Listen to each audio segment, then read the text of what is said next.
asifiwe. Bwana Yesu asifiwe tena. Kwa majina naitwa Geoffrey Otenyo. Mimi hapa niko na huzuni kubwa sana kwa sababu ya kupoteza kiongozi wa hii nchi ya Kenya ambaye ni Mheshimiwa Raila Odinga. Mheshimiwa Raila Odinga mimi nilimjua 1991. Wakati ule nilikuwa mdogo sana, akiwa kwa chama ya Ford Kenya baba yake. Yeye ni mmoja ambaye alileta what you call reintroduction of multipartyism in Kenya, kutoa section 2A Kenya hii. Na wakati wa moja ilikuwa ni mchezo. Ilikuwa lazima ulimwe, ufanye nini, ukandamiza kabisa. Ukiona hii uhuru ambao tunakaa hapa tukifanya mambo yetu, freedom of speech, ni Raila Odinga. Ni mtu ambaye tutakaa tukikumbuka miaka yetu yote. Nakumbuka baba yake alikufa 1994. Baba yake aliwacha mwenyekiti akiwa Wamalwa kijana. Raila Odinga hakutosheka, aliambia Mheshimiwa Raila Wamalwa kijana, hata kama unaachiwa lazima tuende kwa uwanja tujue ni nani yako na nguvu. Walienda Thika wakang'ang'ana. Kweli hapo Wamalwa kijana akamshinda.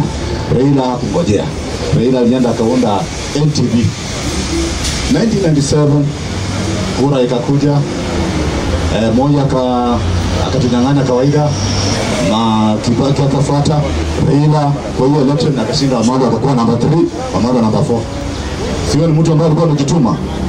Tukasonga tu tukafikiria Raila atasimama, akawacha ambition yake, akasema Kibaki tosha. Tukasonga tukafika kwa constitution ya 205. Tukawa tunaletea wengine ambaye haifai. Raila akakataa. Hiyo wakati hata mimi nilipiga kura nikakataa kwa sababu Raila alikuwa amefanya nini? Ametusomea. Tukakataa hiyo constitution. Ikasonga 207. Raila kwa nchi hii akashinda kura, akanyang'anywa. Unaona vile mwanaume anasonga. Tukasonga na yeye, tukaenda 2010. Constitution ambayo tunaona tunajifunia hii ni Raila Odinga alifanya ikakuwa. Evolution mnaona mkienda kwa makaunti zenu huko Kakamega wapi na wapi, mnaona simeanza kung'ara, ni kwa sababu ya Raila Odinga. Si huyu ni mwanaume? Huyu ni mwanaume ambaye ametoa Kenya kutoka kwa kiza mpaka wakati tumefika.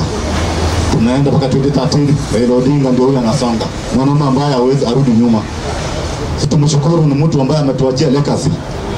Huyu ni kiongozi ambaye hakuna mwingine yote hata yende miaka ngapi atafikia huyu kiongozi. Kwa sababu wewe ukitaka kufikia ushupavu wa Raila Odinga ama ushujaa wake lazima kwanza ufungwe miaka 9 kama vile Raila alifungwa. Ni nani huyo anaweza kubali kufungwa miaka 9 kama Raila Odinga?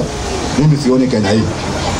So mimi najivunia Raila Odinga kama kiongozi mzuri, na tunasema kwamba wale viongozi Raila ametuachia nyuma wachikaze, watuoneshe mwelekeo kama Mheshimiwa Raila Odinga.